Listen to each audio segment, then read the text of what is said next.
ಶ್ರೀ ಗುರುಭ್ಯೋ ನಮಃ. ಹರಿ ಓಂ. ಎಲ್ಲ ನನ್ನ ಆತ್ಮೀಯ ಸಹೃದಯ ಜ್ಯೋತಿಷ್ಯ ವೀಕ್ಷಕರಿಗೆ ಜ್ಯೋತಿಷಿ ವಾಸ್ತುತಜ್ಞ ಡಾಕ್ಟರ್ ವಿಶ್ವನಾಥ್ ಭಾಗವತ್ ಮಾಡುವಂತಹ ನಮಸ್ಕಾರಗಳು, ವಂದನೆಗಳು.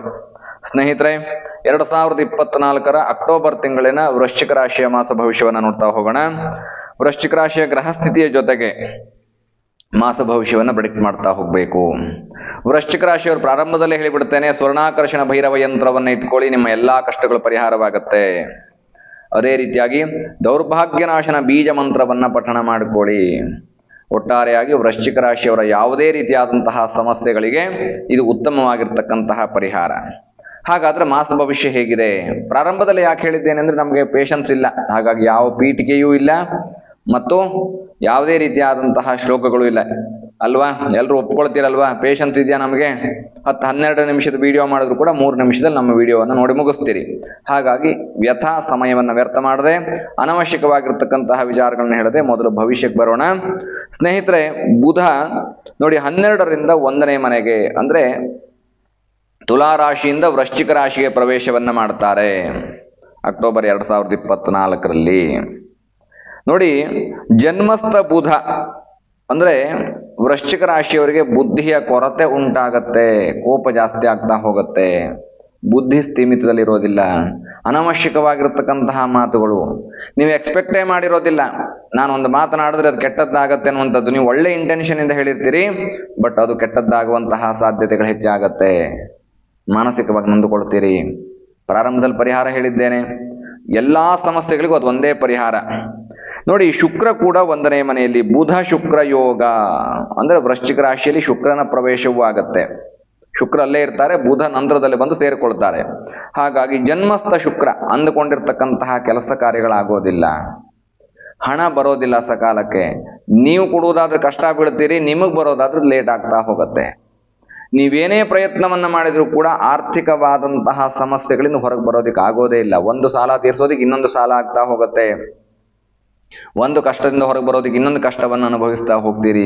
ಇದೆಲ್ಲ ಜನ್ಮಸ್ಥ ಶುಕ್ರನಿಂದ ಉಂಟಾಗ್ತಕ್ಕಂಥದ್ದು. ಹಾಗಾದ್ರೆ ಶನಿ ಎಲ್ಲಿದ್ದಾರೆ? ಶನಿ ಪರಮಾತ್ಮ ಸುಖ ಸ್ಥಾನದಲ್ಲಿ. ನೋಡಿ, ಇದು ಅರ್ಧಾಷ್ಟಮ ಶನಿ, ಸುಖವೋ ದುಃಖವೋ ಅನ್ನುವಂತಹ ಪರಿಸ್ಥಿತಿ. ಅರ್ಧಾಷ್ಟಮ ಶನಿಯಲ್ಲಿ ವೃಶ್ಚಿಕ ರಾಶಿಯವರು ಕಷ್ಟಪಟ್ಟರಷ್ಟು ಬೇರೆ ಯಾರು ಕಷ್ಟಪಡ್ಲಿಕ್ಕೆ ಸಾಧ್ಯ ಇಲ್ಲ, ಅಷ್ಟೊಂದು ಕಷ್ಟವನ್ನು ಅನುಭವಿಸ್ತಾ ಇದ್ದೀರಿ. ಹೋದ ತಿಂಗಳು ಹೇಳಿದ್ದೇನೆ, ಮತ್ತೆ ಇದು ರಿಪೀಟ್ ಅದನ್ನೇ ಮಾಡ್ತೇನೆ. ಯಾಕೆಂದ್ರೆ ಶನಿ ಪರಮಾತ್ಮ 2.5 ವರ್ಷಗಳ ಕಾಲ ಒಂದು ರಾಶಿಯಲ್ಲಿ ಇರ್ತಕ್ಕಂಥವ್ರು. ಇದನ್ನ ನೆನಪಲ್ಲಿ ಇಟ್ಕೋಬೇಕು. ಹನುಮಾನ್ ಚಾಲಿಸಾ ಪಠಣ ಮಾಡ್ಕೊಳ್ಳಿ, ಶನಿವಾರ ಶನೈಶ್ವರನ ದರ್ಶನ ಮಾಡಿ, ಶನಿ ಸ್ತೋತ್ರ ಹೇಳ್ಕೊಳ್ಳಿ. ನೀವು ಎಷ್ಟು ಶನಿ ಪರಮಾತ್ಮನ ಆರಾಧನೆ ಮಾಡಿದ್ರು ಕೂಡ ಅದು ಕಡಿಮೆನೇನೆ. ಅತಿ ಹೆಚ್ಚು ಶನೈಶ್ವರನ ಆರಾಧನೆ ಮಾಡಿಕೊಳ್ಳತಕ್ಕಂಥದ್ದು ಬಹಳ ಅತ್ಯವಶ್ಯಕ. ಇನ್ನು ರಾಹು ಪಂಚಮದಲ್ಲಿ, ಪಂಚಮಾರಿಷ್ಟ ರಾಹು. ಆರೋಗ್ಯ ಇನ್ನೇನು ಸುಧಾರಿಸ್ಬಿಡ್ತು ಅನ್ನೋಷ್ಟೊತ್ತಿಗೆ ಒಂದಷ್ಟು ಸಮಸ್ಯೆಗಳನ್ನ ತಂದ್ಕೊಳ್ತಾ ಹೋಗ್ತೀರಿ. ಅನವಶ್ಯಕವಾಗಿರ್ತಕ್ಕಂತಹ ಅನಾರೋಗ್ಯಗಳು ಎದುರು ಬರ್ತಾ ಹೋಗುತ್ತೆ. ಹಾಗಾದ್ರೆ ಪೂರ್ತಿ ಕಷ್ಟವೇನಾ ನಮಗೆ? ಇಲ್ಲ, ಪರಿಹಾರ ಇದೆ. ನೋಡಿ, ಯಾವುದೇ ಸುಖ ಬರುವ ಮೊದಲು ಕಷ್ಟ ಬಂದು ಸುಖ ಬಂದ್ರೆ ನಮಗೆ ಆ ಸುಖದ ವ್ಯಾಲ್ಯೂ ಗೊತ್ತಾಗತ್ತೆ. ಸುಖದಲ್ಲಿ ಇದ್ದುಬಿಟ್ಟು ಒಂದೇ ಸಲ ಕಷ್ಟ ಬಂದ್ಬಿಟ್ರೆ ಆ ಕಷ್ಟವನ್ನು ಎದುರಿಸೋ ಶಕ್ತಿ ನಮ್ಮ ಕೈಲಿ ಇರೋದಿಲ್ಲ, ಕಷ್ಟವನ್ನು ಎದುರಿಸೋದು ಹೇಗೆ ಅನ್ನೋದು ಗೊತ್ತಾಗೋದಿಲ್ಲ. ಹಾಗಾಗಿ ಭಗವಂತ ಕಷ್ಟವನ್ನ ಕೊಟ್ಟು ಸುಖ ಕೊಡ್ತಾನೆ, ಆಗ ಆ ಸುಖದ ವ್ಯಾಲ್ಯೂ ಗೊತ್ತಾಗತ್ತೆ. ಸುಖ ನನಗೆ ಬಹಳ ಪ್ರಯಾಸ ಪಟ್ಟು ಬಹಳ ಶ್ರಮದಿಂದ ಸುಖ ಬಂದಿದೆ, ಹಾಗಾಗಿ ನಾನು ಈ ಸುಖವನ್ನು ಹಾಳು ಮಾಡಿಕೊಳ್ಳಬಾರದು. ಏನ ಸುಖ ಅಂದ್ರೆ? ಹಣ ಇರ್ಬೋದು, ಅಧಿಕಾರ ಇರ್ಬೋದು.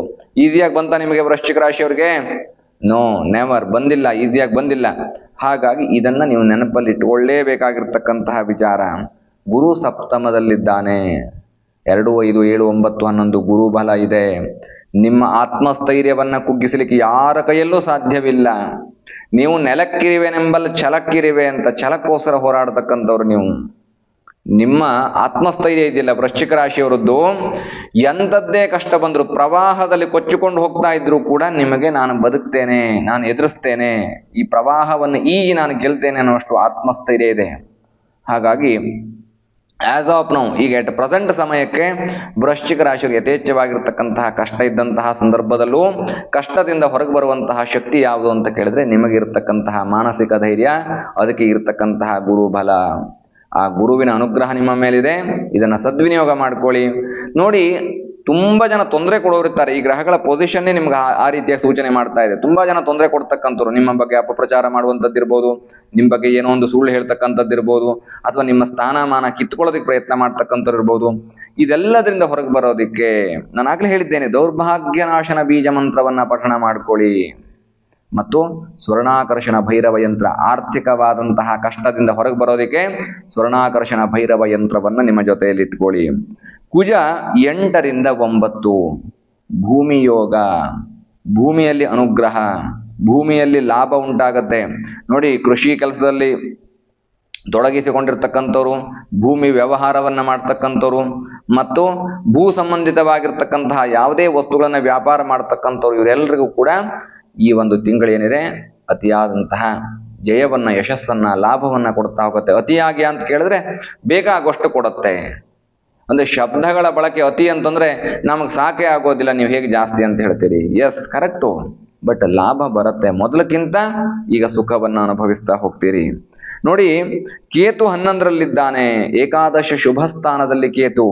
ನಾನು ಸರ್ವೇ ಸಾಮಾನ್ಯ ಯಾವತ್ತೂ ಹೇಳ್ತಿರ್ಲಿಲ್ಲ ಈ ಶೇರ್ ಮಾರ್ಕೆಟಿಂಗ್ ಅಲ್ಲಿ ನಿಮ್ಮನ್ನ ತೊಡಗಿಸ್ಕೊಳ್ಳಿ, ಅಥವಾ ಈ ಟ್ರೇಡಿಂಗ್ ಅಲ್ಲಿ ನಿಮ್ಮ ಹಣವನ್ನು ತೊಡಗಿಸಿ ಅನ್ನುವಂಥದ್ದನ್ನು. ಆದರೆ ಈ ತಿಂಗಳು ವೃಶ್ಚಿಕ ರಾಶಿಯವರು ನಿಮ್ಮ ಗ್ರಹಸ್ಥಿತಿಗಳ ಆಧಾರದ ಮೇಲೆ ಜನ್ಮ ಜಾತಕವನ್ನ, ಜನ್ಮ ಕುಂಡಲಿಯನ್ನ ಪರಿಶೀಲನೆ ಮಾಡಿ ನಿಮ್ಮನ್ನು ನೀವು ತೊಡಗಿಸಿಕೊಳ್ಳಬಹುದು. ಒಂದಷ್ಟು ಮಿನಿಮಮ್ ಲಾಭ ನಿಮಗಾಗತ್ತೆ. ಏಕಾದಶದಲ್ಲಿ ಕೇತುಂ ಕುಲಸ್ಯ ಉನ್ನತಿ, ನಿಮ್ಮ ಮನೆಯನ್ನು ಅಭಿವೃದ್ಧಿ ಮಾಡೋದಕ್ಕೆ ಏನೇನು ಬೇಕೋ ಶೇರ್ ಮಾರ್ಕೆಟ್ ಅವರಿಗೆ, ಮತ್ತು IT ಅಲ್ಲಿ ಕೆಲಸ ಮಾಡ್ತಕ್ಕಂಥವ್ರಿಗೆ, ಯಾವುದೇ ಸಾಫ್ಟ್ವೇರ್ ಕ್ಷೇತ್ರದಲ್ಲಿ ಇರ್ತಕ್ಕಂಥವ್ರು ಇರ್ಬೋದು, ವಾಹನ ಚಲಾವಣೆ ಮಾಡ್ತಕ್ಕಂಥವ್ರು ಇನ್ಕ್ಲೂಡಿಂಗ್ ಆಟೋ, ಕಾರು ಎಲ್ಲ ಯೆಲ್ಲೋ ಬೋರ್ಡ್ಗಳನ್ನ ಯಾರ್ಯಾರು ಚಲಾವಣೆ ಮಾಡ್ತಾರೆ ಅಂದ್ರೆ ಇದರ ಅರ್ಥ ಯೆಲ್ಲೋ ಬೋರ್ಡ್ ಅಂತ ಅದ್ರಲ್ಲಿ ಉಲ್ಲೇಖ ಇದೆಯಾ ಸ್ವಾಮಿ ಅಂತ ಕೇಳ್ಬೋದು. ನೀವು ಬಹಳ ಬುದ್ಧಿವಂತರಿದ್ದೀರಿ. ಹಾಗಲ್ಲ, ಜೀವನೋಪಾಯಕ್ಕೆ ಯಾರು ವಾಹನವನ್ನ ಚಲಾವಣೆ ಮಾಡ್ತಿರೋ ಅವರೆಲ್ಲರಿಗೂ ಕೂಡ ಇದರಿಂದ ಉತ್ತಮವಾದಂತಹ ಲಾಭವನ್ನ, ಚರಕಾರಕನಾಗಿರ್ತಕ್ಕಂಥವನು, ಸ್ಥಿರಕಾರಕ ಅಲ್ಲ ಕೇತು, ಚರಕಾರಕನಾಗಿದ್ದಾನೆ. ಹಾಗಾಗಿ ಚಲಾವಣೆಯಲ್ಲಿರ್ತಕ್ಕಂಥವರಿಗೆ ಅಂದ್ರೆ ಪ್ರತಿನಿತ್ಯವೂ ಓಡಾಡಿಕೊಂಡು, ವಾಹನದ ಮುಖಾಂತರವಾಗಿ ಓಡಾಡಿಕೊಂಡು ಜೀವನವನ್ನ ಅಥವಾ ಜೀವನದ ಆಗು ಹೋಗುಗಳನ್ನು ಪೂರೈಸಿಕೊಳ್ತಕ್ಕಂಥವರಿಗೆ ಅತ್ಯಂತ ಲಾಭದಾಯಕವಾಗಿರ್ತಕ್ಕಂತಹ ಸಮಯ ಅಕ್ಟೋಬರ್ 2024 ವೃಶ್ಚಿಕ ರಾಶಿಯವರಿಗೆ. ರವಿ 12ರಲ್ಲಿ ಇಷ್ಟೆಲ್ಲ ಒಳ್ಳೆಯ ಕೆಲಸ ಮಾಡಿದ್ರು ಕೂಡ ನಿಮ್ಮ ಹೆಸರಿಗೆ ಮಸಿ ಬಳಿತಕ್ಕಂಥವ್ರು, ಕಳಂಕಕ್ಕೆ ಏನಾದರೂ ಒಂದು ಕೆಟ್ಟದ್ದನ್ನು ಹೇಳ್ತಕ್ಕಂಥವ್ರು, ನಿಮ್ಮ ಸ್ಥಾನಮಾನ ಕಿತ್ತುಕೊಳ್ತಕ್ಕಂಥವ್ರು ನಿಮ್ಮ ಸುತ್ತಮುತ್ತ ಇರ್ತಾರೆ. ಜಾಗ್ರತೆ ಇರಲಿ ಸ್ನೇಹಿತರೆ. ವೃಶ್ಚಿಕ ರಾಶಿಯವರಿಗೆ ಇರ್ತಕ್ಕಂತಹ ಶುಕ್ರ, ಶನಿ, ರಾಹು ಮತ್ತು ಗುರುವಿನ ಅನುಗ್ರಹದಿಂದಾಗಿ ಧನ ಲಾಭ ಉಂಟಾಗತ್ತೆ. ಅಷ್ಟೇ ಖರ್ಚು ಇದೆ, ಖರ್ಚನ್ನ ಕಡಿಮೆ ಮಾಡ್ಕೊಳ್ಳಿ, ನಿಮ್ಮ ಜೀವನ ಸುಖವಾಗಿರುತ್ತೆ, ಯಾವುದೇ ಕಷ್ಟಗಳು ಬರೋದಿಲ್ಲ. ಪರಿಹಾರ ಹೇಳಿದ್ದೇನೆ, ಪರಿಹಾರ ಮಾಡ್ಕೊಳ್ಳಿ. ನಾನು ಹೇಳಿದ್ದೇನೆ ಅನ್ನುವಂತಹ ಭರವಸೆಗೋಸ್ಕರವಾಗಿ ನೀವೇನ್ ಮಾಡ್ಬೋದು, ಈ ಶೇರ್ ಮಾರ್ಕೆಟು, ಟ್ರೇಡಿಂಗು ಈ ಥರದ್ದಕ್ಕೆಲ್ಲ, ಅಥವಾ ಯಾವುದಾದ್ರೂ ಅನ್ವಾಂಟೆಡ್ ಜಾಗಗಳಿಗೆ ಹಣವನ್ನು ಹಾಕುವಂತಹ ಸಂದರ್ಭದಲ್ಲಿ ಜಾತಕವನ್ನ ಪರಿಶೀಲನೆ ಮಾಡ್ಕೊಳ್ಳಿ. ನನ್ನನ್ನು ನಂಬಿ ಆಮೇಲೆ ಇನ್ವೆಸ್ಟ್ ಮಾಡಿದೆ ಅಂತ ಹೇಳಕ್ ಹೋಗಬೇಡಿ. ಸರಿಯಾದಂತಹ ಜಾತಕ ಪರಿಶೀಲನೆಯನ್ನ ಮಾಡಿಕೊಂಡು ಈ ಶುಕ್ರನ ಪೊಸಿಷನ್ ಮೇಲೆ, ಈ ಕೇತುವಿನ ಆಧಾರದ ಮೇಲೆ ಅದು ಲಾಭ ತಂದುಕೊಡುತ್ತೆ ಅನ್ನುವಂಥದ್ದನ್ನು ಹೇಳಿದ್ದೇನೆ.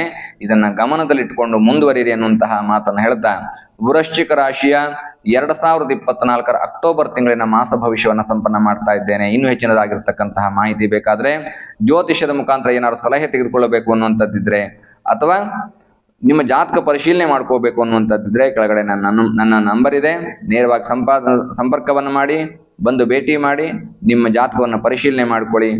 ನಿಮಗೆ ಇಷ್ಟ ಆದರೆ, ಈ ವಿಡಿಯೋ ಮುಖಾಂತರ ಇಷ್ಟ ಆದರೆ ಲೈಕು, ಕಮೆಂಟು, ಶೇರು, ಸಬ್ಸ್ಕ್ರೈಬ್ ಮಾಡ್ಕೊಳ್ಳಿ ಅನ್ನುವಂತಹ ಮಾತನ್ನು ಹೇಳ್ತಾ ವೃಶ್ಚಿಕ ರಾಶಿಯ ಮಾಸ ಭವಿಷ್ಯವನ್ನು ಮುಗಿಸ್ತಾ ಇದ್ದೇನೆ ಸ್ನೇಹಿತರೆ. ಶುಭವಾಗ್ಲಿ, ಶುಭಂ ಭೂಯಾತ್, ಲೋಕಾಹ ಸಮಸ್ತ ಸುಖಿನೋ ಭವಂತು, ಸಮಸ್ತ ಸನ್ಮಂಗಲಾನಿ ಭವಂತು.